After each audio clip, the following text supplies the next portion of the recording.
Shaukut-Ali.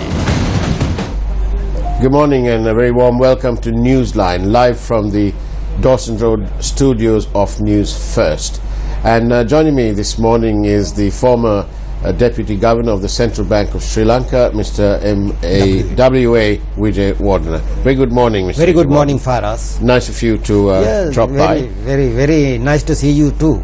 Good, thank you. There's a lot of talk about SEPA and ECTA and so on. What on earth is ECTA? Can you... Well, of course, FARA, the ECTA stands for Economic and Technology Cooperation Agreement, which Sri Lanka is planning to sign with India. Right. Of course, we had a previous agreement with India, which is called the Indo-Lanka Free Trade Agreement, which was signed in 1998 when Mrs. Chandrika Kumartunga was the President of Sri Lanka, and it was effective from year 2000. The Sri Lanka, Indo-Sri Lanka Free Trade Agreement just covered the transfer of goods. Right. All visible goods from Sri Lanka to India and from India to Sri Lanka, and it had been in operation. And what happened was, during the period of the Sri Lanka Indo-Sri Lanka Free Trade Agreement, the gap between Sri Lanka trade and India trade, it narrowed. Right. And India became number one, Sri Lanka's number one source of imports today, and Sri Lanka's number 3 export destination today. Because of this good experience which Sri Lanka had with India, in year 2002, another agreement was negotiated with India, which was called the Comprehensive Economic Partnership Agreement, which is the natural evolution of the all kinds of these trade agreements, because you first have the trade in goods, then you go into the services. Right.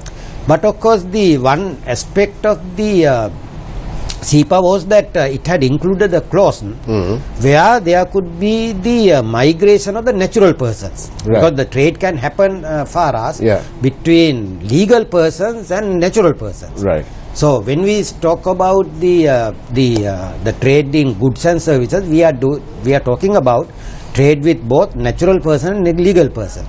But SEPA had a separate clause called migration of natural persons, where Sri Lankan experts can go and work in India, and Indian experts will come back and work in Sri Lanka. Yeah. And that particular section has been taken out of the ECTA today, because local experts, specifically people who are involved in IT industry, then lawyers, then the medical professionals like dentists and so forth, they had made objections, and the Department of Commerce has therefore taken that out from the particular agreement. And what we see today is a draft agreement prepared by the Sri Lankan team. Right. We have to wait for the Indian response for that. Right. And is there should we be fearful that Sri Lanka will be invaded? Right now, far as we don't have to have any fear, because what we today see is a draft document prepared by the Sri Lankan team working on the ECTA agreement. Right. And the procedure is that particular draft agreement has to be presented to the Indian counterparts. Yeah. And Indian counterparts will have to give their response. Then a long drawn negotiation process will start. Sri Lankan team with the Indian team, and it takes a long period of time. Right. And it will happen because when we place one step forward, the Indians will take one step backward. Right. Then Indians will put one step forward, and we'll have to take one step backward. So likewise, there will be a compromise. So until we reach the final agreement, which has been agreed upon by both Indian team and the Sri Lankan team, we don't have to worry about right now. Good. So we'll leave that in abeyance and come to that when the time is appropriate. In the meantime, can you put us right? How easy is the process of obtaining money from the IMF? Well, of course, the IMF, always the IMF specifies certain good conditions which every member country has to follow. Right. The reason for us is IMF is not a charitable institution and it is a lender. Right. It is the duty of the lender to see that the borrower would use the money productively and gains the capacity to repay that money, and therefore all lenders, including the domestic commercial banks, when they lend money to a customer, they actually specify certain conditions which have to be followed by the borrower.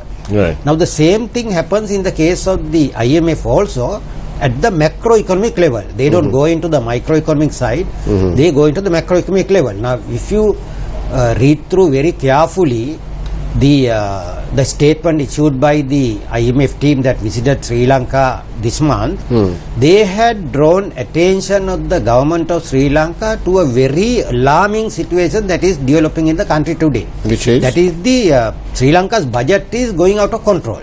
Right. Now, why I say so is even IMF has noted it, because we had certain targets for the budget at the beginning of the year. Right. And we have now missed all those targets. 2015, all the budgetary targets that had been set by the Ministry of Finance had been missed by Sri Lanka, and the change had been done to the worse, not for the better, it has been done for the worse.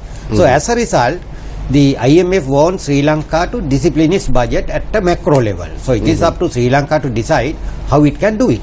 So what are some of these targets that have been missed? Well, of course, the total overall budget deficit. The original target for 2015 was 5% of the GDP. Right. But as it is, if you look at the provisional data that are available right now, the target has exceeded even 8%. Right. So we have missed that. Right. Then there was a target because the government has revenue and uses that money for consumption purposes, which we call the recurrent expenditure of the government. And the government wanted to narrow the deficit in the consumption account, which we call the current account of the government. Right. And there the government had targeted for a deficit of less than 1% of GDP. Right. But in actual practice, what has happened, it has gone above now 3% of GDP. Right. Then the revenue target for the government we have missed. Expenditure target. The revenue has been missed. Revenue missed in the sense we were planning to generate a revenue I am referring to 2015. Yeah. Revenue of 13% of GDP. Right. Now it is even less than 12%. So Right. we have not been able to raise the revenue which had been planned in the budget, and that is why the overall deficit has actually increased. And is that to do with non-collection of duties? In fact, and so on? yeah, I mean, in other words, what has actually happened is the government may have overestimated the revenue at the beginning of 2015. That may be the reason. Rather than going for a realistic target. I see. That may be the reason. So, so this is, and tell me this. We had the Minister of Finance say that he'd been to Washington, he came back, and I think the term was that bags of money will now come from the IMF. It isn't as easy as that. No, not that easy, because the procedure is that the government of Sri Lanka has to make a request from the International Monetary Fund for a standby arrangement. Right. Already that request has been made in February. Yeah. Then the IMF will have to field a mission to Sri Lanka, and it will come in no time. Yeah. And they will have to analyze every aspect of Sri Lanka's economy. They will do consultations with the officials of the central bank, Ministry of Finance. They will meet the Prime Minister. They will meet other key cabinet ministers, President. Then they will even have discussions with trade chambers, and so forth. It's a kind of fact-finding mission by the IMF. Right. Then they go back to the IMF and they submit a report to the executive board of the International Monetary Fund. Right. And that executive board will have to meet, and it has some 24 members, Yeah. including the two executive board member representing Sri Lanka and other countries like India, Bangladesh and Bhutan. Yeah. And they will vote for that. Once they vote for that, it will become a final one. So that means, in my assessment, the earliest time which we can get funds from IMF may be sometime in May or June this year. So the bags of money will take time. Well, of course, there could be bags of money, but it will take some time. Right. Yeah. Similarly, we had the governor of the central bank who took some bankers and went to Saudi Arabia.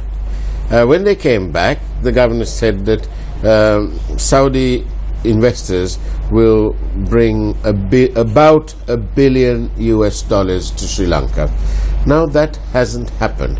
How easy is it? I mean, you've been there at the central bank. Again, these are the kinds of, at the time of making the request, always the foreign governments will give their pledges to us. Yeah. And what happens is, sometimes we make an announcement on the basis of those pledges. Right. But in order to activate, because every government, if it is even if for a private investor to invest in a foreign country, yeah, they have to do a due diligence study. Right. And to do a due diligence study takes time. Mm-hmm. Now, probably if the governor of the central bank is correct in saying that he would get some $1 billion yeah, from Saudi investors, it might take at least a period of about 1 year for him to realize his targets. You cannot get it overnight. Right. It is not just like from you knock at the door of informal moneylender, right, and get the money just from him. Right.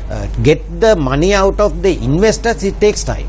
So when people in such holding such sensitive positions as the governor of the central bank undoubtedly does, they must bear in mind that they should that they cannot be economical with the facts. Well, of course, a governor of the central bank is a person who is being looked up to by all investors, all foreign governments. That's for right. credible information. That's right. So that's why in the past the previous governors did not make such a statement to the members of the public unless they have some concrete evidence. Right. But of course we have to understand, when Sri Lanka is facing a grave foreign exchange crisis, where the market is feeling that we are unable to meet the total foreign exchange liability commitments of the country, to build up confidence among the people, sometimes such statements can be made by the governors and the ministers of finance. But what would happen is, it will become more dangerous for the country, because if they are unable to deliver what they had promised. Right. So where we have, because they might lose the credibility in the eyes of the investors, because they have spoken something which has not been realized. So it is better for governors and also ministers of finance if they can desist from making such statements without facts. So, but of course, when they make these statements, they are making it to create positivity in terms of market sentiment and so on. Yeah, so that's correct. It's not always that journalists and others dissect these statements with a fine-tooth comb. But I'm sure investors do the same thing. No, Faraz, I have information to the contrary, because markets are always smarter than the central bank people, and also always smarter than politicians. Right. That is because now the founding governor of the central bank, Joe Nexter, he had actually said in 1960s, after he left the central bank of Sri Lanka, he said that if you want to bet between the central bank and the market, always bet on the market, because the market will win eventually. That is because the market people, even though they are guided by sentiments and there are numerous investors, they have to look after the interest of their own money. Right. And who is the person who would wants to have his own money put in a risky investment and lose? Right. So that is why they act faster than the central bank people. So we have a fine wisdom from the founder governor of the central bank. He has said, if you have to bet between central bank and the market, always bet on the side of the market, because you will win. I'm so glad that you've brought up this issue of the founder governor of the central bank. But we'll discuss that shortly after we go for a very short commercial break. Do stay tuned and rejoin us with Mr. Vijay Warden, former Deputy Governor of the Central Bank. Stay tuned.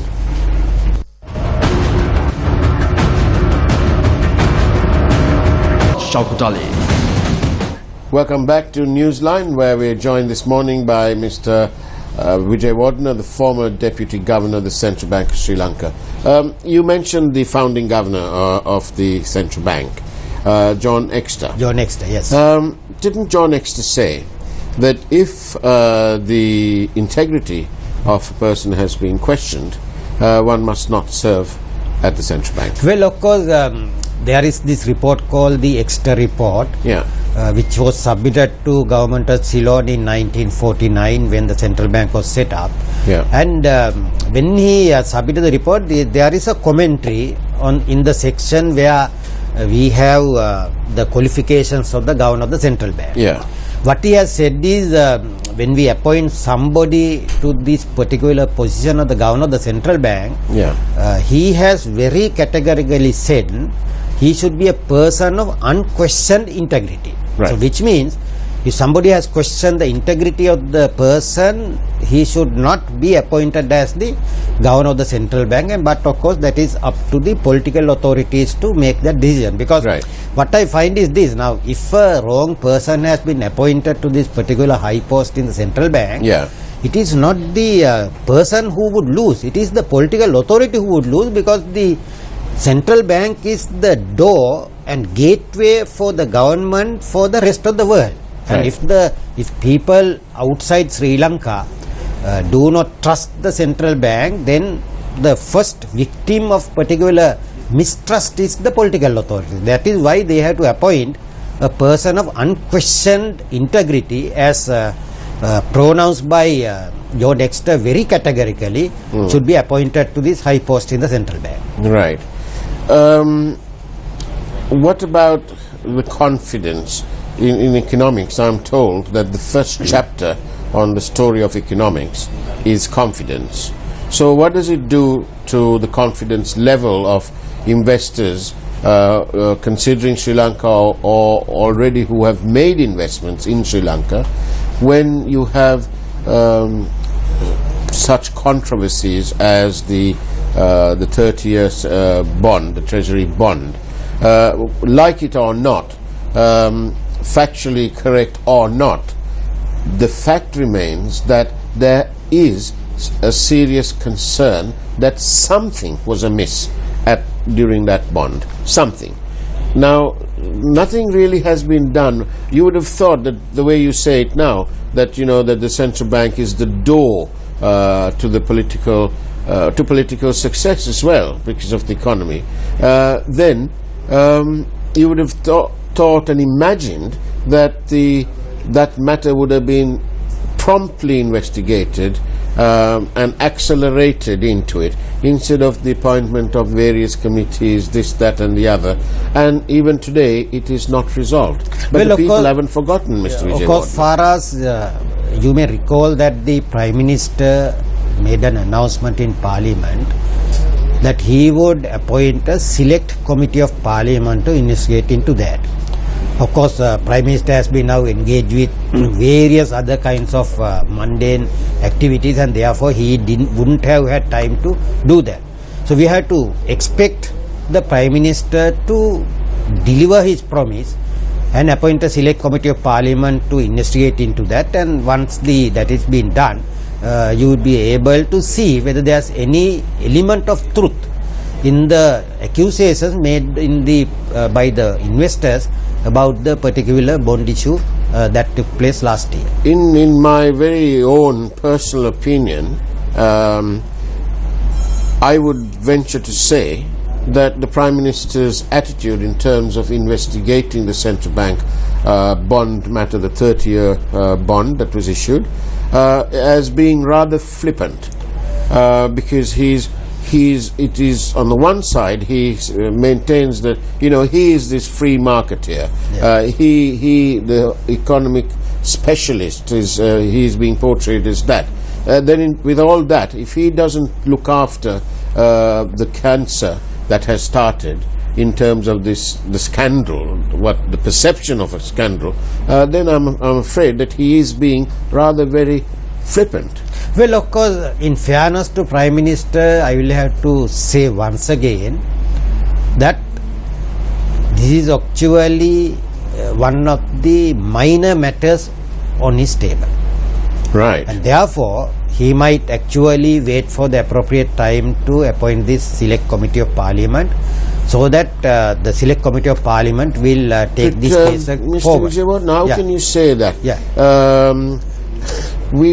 Sri Lanka is not exactly a rich country. Yeah. So we have the matter of the central bank, the treasury bond, Yeah. where the loss has been variously calculated depending on which viewpoint you take, Yeah. between 30 billion rupees to 90 Some 70 billion. billion, yes, 78 and billion, so yeah, on. yeah. So big spread. Yeah, yeah. Then we have the highway, what we call the highway robbery, where the savings was supposed to be 30 billion rupees, and now very laughably has come down to 8 billion rupees with no rational explanation as to why, how, where.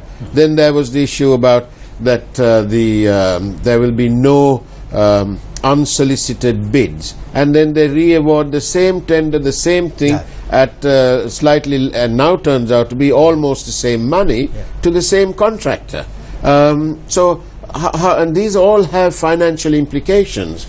Well, of course, as you had very correctly said at the beginning for us, this contributes to the confidence factor, because confidence is the key element. Yeah. Because people want to put their money in risky investments in order to generate wealth, create employment and generate wealth for the people. And if they have lost confidence, the result would be that the market will always take a negative attitude towards the country. But you can't blame them. We can't blame them. That's why I say, John Hector said, if you want to bet between the central bank and the market, take the side of the market, because the market will always win.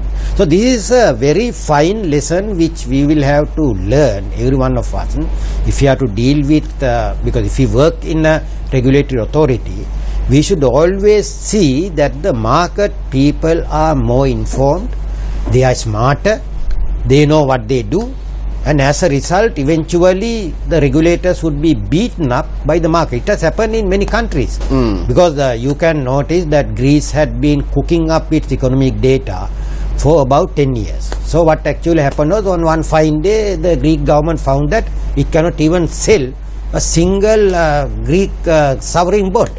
Right. Then Argentina had been doing the same thing for about 20 years. And they had been cooking up inflation data, growth data, and finally what happened was, the market people immediately, they had been reacting to the wrong economic data that had been published by the Argentinian government, and one day the Argentina was not able to repay its debt. Mr. Vijayawardena, during the Rajapaksa years, during your time at the central bank, did you all cook up the figures too? Well, of course, there had been a wide allegation about the GDP data and also wide allegation about the balance of payments data. And this had been actually brought up by independent economists, and including myself. I have been writing on about the cooking up of the data. And also recently, one professor from the Australian National University, a Sri Lankan born professor called Premachandra Attukorala, he also had raised it very recently in Sri Lanka, that one of the mistakes made by the current government, according to him, is signing off the wrong economic data that had been published by the previous administration. So this is something that has to be corrected, because it also adds to this confidence factor for us. Because people outside the central bank and outside the government authority believe that the economic data are not the correct economic data that are being published. But you were from the inside. You can tell me. Well, of course, during that period, we had internal controls. Right. We had internal controls within the central bank, which we had set up. And as a result, the possibility of cooking up data had been brought to a minimum level. Right. But of course, what has happened was, once the data, the compilation of GDP data was transferred from central bank to the Department of Census and Statistics, even the public authorities made mistakes, because they were pre-announcing the growth rate of the country when they didn't have the enough information to say so. Right. So what happens is, when some public authority says the economic growth rate is 10%, the government department will start working backward from 10% to justify the growth rate at 10%. Right. So this is something which should be avoided. Even the current Minister of Finance making various announcements saying the growth rate is 7 to 8% is actually something which he shouldn't have done. But, in a word, in short, what you're saying is that you did not cook the data. Possibility was actually kept down to a minimum level. That's what I'll say. And that minimal level didn't really make a big difference. No, it was not done, because if I tell you how the GDP data will compile, while I was the deputy governor of the central bank, because the numbers were, there is a manual in the central bank where the people in the statistic department used to collect the statistics. Right. Then the data are initially calculated by the Department of Statistics. Right. Then they are submitted to the Director of Statistics. Okay. Then there was a committee under my chairmanship, with the Assistant Governor and the Director of Economic Research as members. Our job is to see whether the central bank has done it consistently and in accordance with the manual. We were not there to tell them raise the growth rate or lower the growth rate. Right. What we did was whether it has been done correctly. Okay. So once it has been done, we had an advance release calendar of the data, and they were released, and even the governor of the central bank knew of the economic growth rate only after we have posted it into the website of the central bank. Excellent. So I'm very glad that you managed to clarify matters. But can you clarify this to me? When regime change occurred, the dollar was about 130. Why on earth is it more than 147 now? Well, of course, 17 rupees. Well, of course, far as the ailment started not right now in year 2012. Right. Because we were not actually taking action to generate enough foreign exchange for Sri Lanka to protect our currency. But what I'm saying is, in spite of the much publicized differences of opinion between then Treasury Secretary Dr. P.B. Jayasundara and then Governor Ajit Niwad Cabral, nevertheless the exchange rate, there was a modicum of stability which we don't find now. Well, of course, they did it by borrowing from abroad, and of course by selling foreign exchange in the market, and by they actually use a tactic called arm twisting of the traders in the market. Right. In fact, the traders were coerced by the central bank people not to sell above a certain level. Right. So what happened was, the problem was building up within the financial system, and now of course it has come to an open level, and this government cannot do anything about it because they didn't take action right at the beginning to correct it. Isn't it frightening that in between all this we have somebody like a currency trader, if you like, in the form of George Soros coming and looking at Well, of course, the track record of George Soros is not very favorable in the international markets. Right. I might tell you that even the 1997-1998 East Asian financial crisis, according to the Prime Minister of Malaysia, Dr. Mahathir Mohamad, was triggered by George Soros. So therefore, he is an investor, and he is a person who is actually who would take advantage of the prevailing anomalies in the market. Excellent. But it is up to us to remove those anomalies so that people like George Soros cannot take advantage. So it is up to all of us, like all the religions say, to take the best out of everyone and ignore the bad. Well, of course, it is, if we have our house in correct order, then of course the robbers can come and they can't come and rob us, no? Excellent. Mr. Wijewardena, thank you very much for having joined us on Newsline this morning. We appreciate your presence. In the meantime, thank you for watching, having watched Newsline. We hope you've enjoyed it, and we look forward to seeing you again on Monday. Take care, and God bless.